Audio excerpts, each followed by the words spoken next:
actually started making surfboards in 1970 with a friend of mine, and we made surfboards for a couple of years in Norfolk, and I then got married and made them in my own shed until 1983, when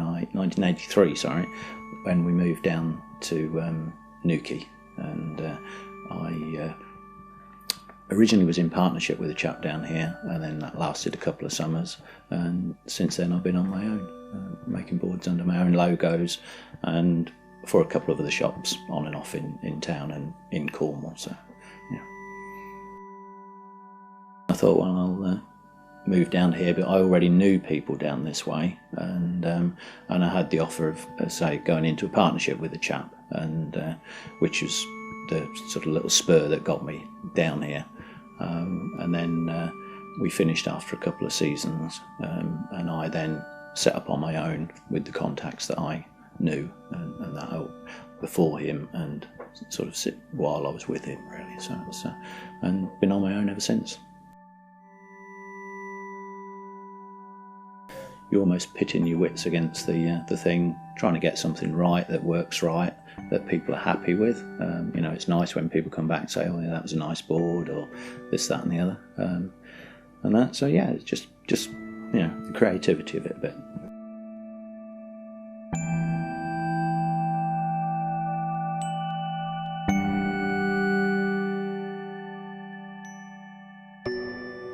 Trying to get it symmetrical is by eye, and trying to get it even through the rails and the foil is probably by touch, and you just feel each one to see that it feels the same thickness and the same curve on it with your hands, really. So yeah.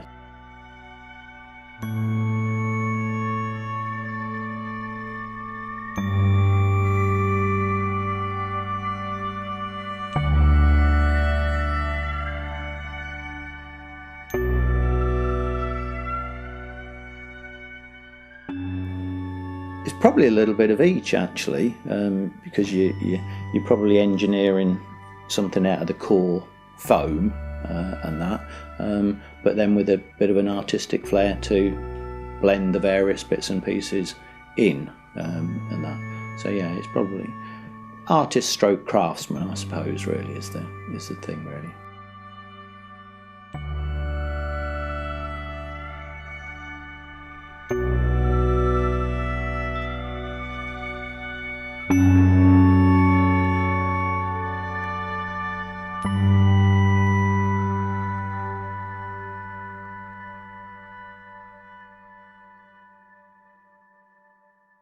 If you was being really, really honest, you obviously have your good days and bad days the same as you do in any other job, and that you hope the good ones outweigh the bad ones, but it's nice when you feel that you've got one looking nice and it feels good, and and people appreciate it. So yeah.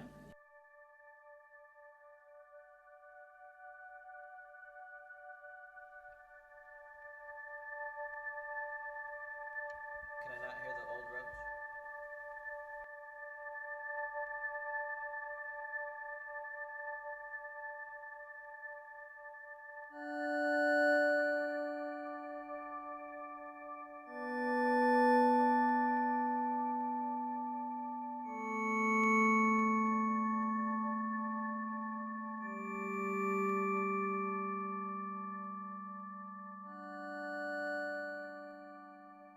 I think probably you have to surf to get a bit of an understanding of how it's going to work, and a feel for the waves, because the waves obviously in this country are different to stuff that abroad and whatever. So, but you probably tailor most of the boards that you do to the type of waves and the country that you surf in.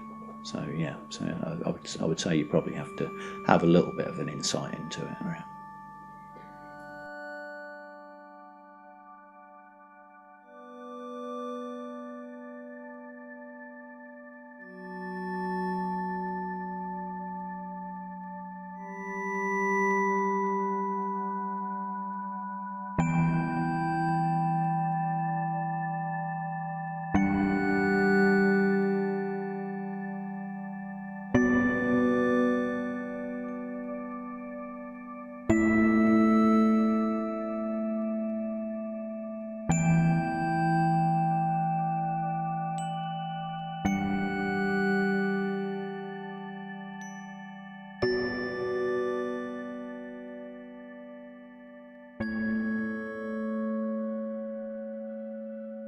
every shaper probably has their own little bent on various things. Some shapers will make flatter boards, and some, with more rocker in it. I probably tend to make for intermediate sort of learners down. I don't get the sort of hotties, so I tailor a board that's probably going to be wider, slightly thicker, slightly fuller rail, and not too edgy. You can make a board perform differently by how you bring in the edge on the back sort of third of the board, really. Or you can tuck it, if you bring it out to the edge of your plan shape, it'll go on a faster wave and that, but it won't sort of turn easier. You've got to push it and force it a little bit. Whereas if it's tucked under, it's a bit more forgiving. So the average surfer will turn it easier and it won't get sticky and things like that. So I tend to sort of blend my boards for that sort of type of surfer, really, and our type of waves.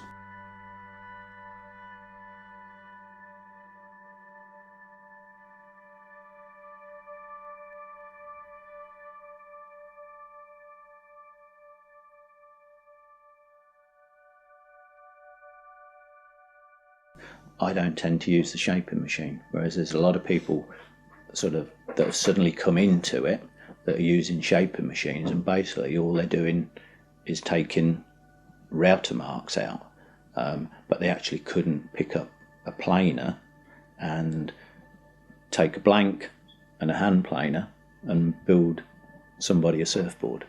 It's all, 90% of the work is done for them on a machine. So that probably is going to end up taking a lot of the skill base out of making surfboards, because unless everybody has an access to a machine or is going to go down that route, people are always not going to be able to sort of just take something and make it.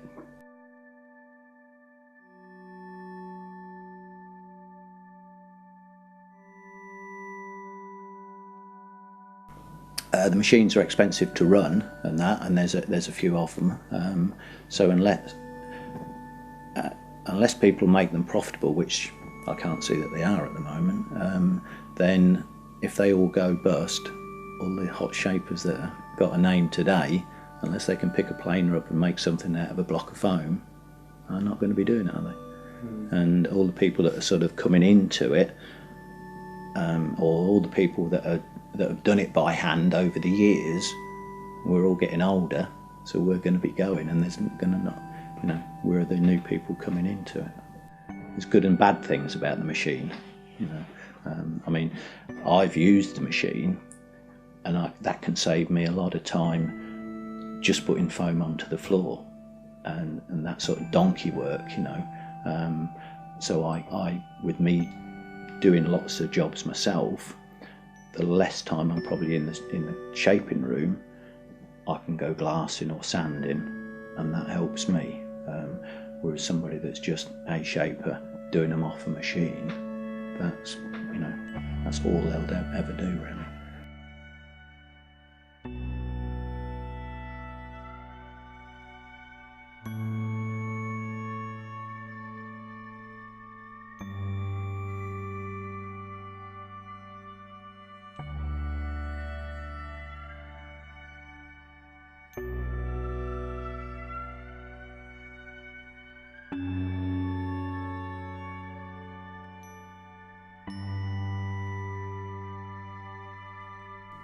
The fact there's not that many of us that can shape a board. I could spray a board, but I find it easier to get somebody else in. But I can glass it, sand it, polish it. So really, one mat, just myself, can produce a surfboard from start to finish. And there aren't that many people in the industry that can do, all those processes, really. So a lot of people are just always going to be reliant on getting a gang of people in that's going to do all your other jobs. And there's probably only maybe half a dozen of us that can do all those sort of things, really. So that also will affect the industry to a certain extent.